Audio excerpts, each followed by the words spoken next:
I realized practicing conversations perfectly in my head was actually making me more awkward in real life, because somehow, the more I prepared to sound normal, the less normal I sounded when the conversation actually started. And if you're introverted, you probably understand this struggle very well. Before conversations even happen, your brain already creates the jokes, the timing, the responses, the confidence. In your imagination, everything sounds smooth, professional, natural. Then real life starts, and suddenly you're saying, "You too." Yeah? Same? Now both of you are confused. Faskvin once said, self-consciousness kills natural behavior. And honestly, that explains overthinking perfectly. Because the moment your brain becomes too focused on sounding correct, looking confident, or acting normal, you stop behaving naturally. So in this video, I'm going to talk about why introverts mentally rehearse conversations so much, the habits that secretly make social anxiety worse, and the things that helped me finally feel more natural during conversations. Because for a long time, my brain treated basic human interaction like a survival challenge. One day somebody asked me a very simple question. Simple conversation. Simple response. This should have taken like 4 seconds. But instead of answering normally, my brain suddenly started buffering. And while the person was waiting for my response, my brain was fighting for its life internally. Say something normal. Don't sound awkward. Too much eye contact. Now, not enough eye contact. Act natural. Wait, how do humans act natural again? Meanwhile, the conversation is still happening in real time, and somehow, the more pressure I put on myself internally, the worse my response became externally. That's when I realized the problem wasn't social skill. The problem was overthinking itself. Because before conversations, I sound confident in my imagination, but real conversations somehow feel completely different. And the worst part? Later at night, my brain suddenly remembers the perfect response. Useless information. What you should avoid. Over-rehearsing conversations. I used to think mentally practicing conversations would make me more confident. But honestly, it sometimes made everything worse. Because real conversations are unpredictable.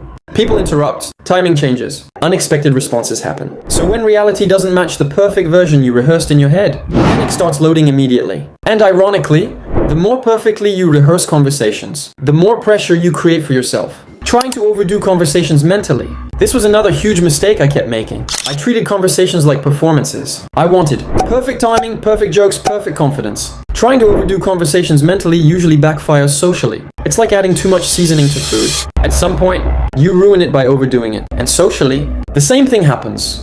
The more pressure you put on yourself to sound smart, funny, confident, or perfect, the more your brain starts panicking during the actual moment. Because now your brain isn't focused on connection anymore. It's focused on performance. Now you start monitoring your voice, your posture, your facial expressions, your timing, until your brain basically crashes under its own pressure. Replaying conversations repeatedly. This habit destroys peace mentally, because replaying conversations repeatedly changes absolutely nothing. Your brain acts like, if we analyze this interaction 46 more times, maybe we can fix the past. But psychologically, the more you replay embarrassing moments, the more emotionally real they continue feeling. Most people already forgot the interaction hours ago. Meanwhile, your brain is still reviewing the conversation, like security camera footage. You should do instead. Focus on connection instead of performance. This helped me the most, honestly. Instead of asking, how do I sound right now? I started asking, am I actually connecting with this person? That small mental shift removed so much pressure, because conversations stopped feeling like performances and started feeling more human. Get comfortable with awkward moments. Awkward moments happen to everyone. Sometimes conversations become weird. Sometimes jokes fail. Sometimes your brain disconnects temporarily. Humans survive. The moment I stopped treating awkwardness like danger, social situations became less scary. Let conversations flow naturally. I realized natural conversations are imperfect by default. People pause awkwardly. People repeat words. People forget sentences. That's normal. Trying to control every little detail usually destroys natural flow. So eventually I stopped trying to sound perfect and focused more on being present. Ironically, that made me sound more natural. Build confidence through repetition. Confidence grows through repetition, not avoidance. Avoidance feels safe temporarily, but psychologically it teaches your brain this situation is dangerous. So the fear keeps growing bigger mentally. But the more I forced myself to speak anyway, the less power the fear had over me. Eventually I realized most conversations become awkward the moment you start treating them like tests instead of normal human interaction. And once you stop trying to control every little thing you say, your brain slowly relaxes naturally. Because honestly, most people aren't judging you as much as you think. If you found this relatable, subscribe and watch out for more relatable survival guides.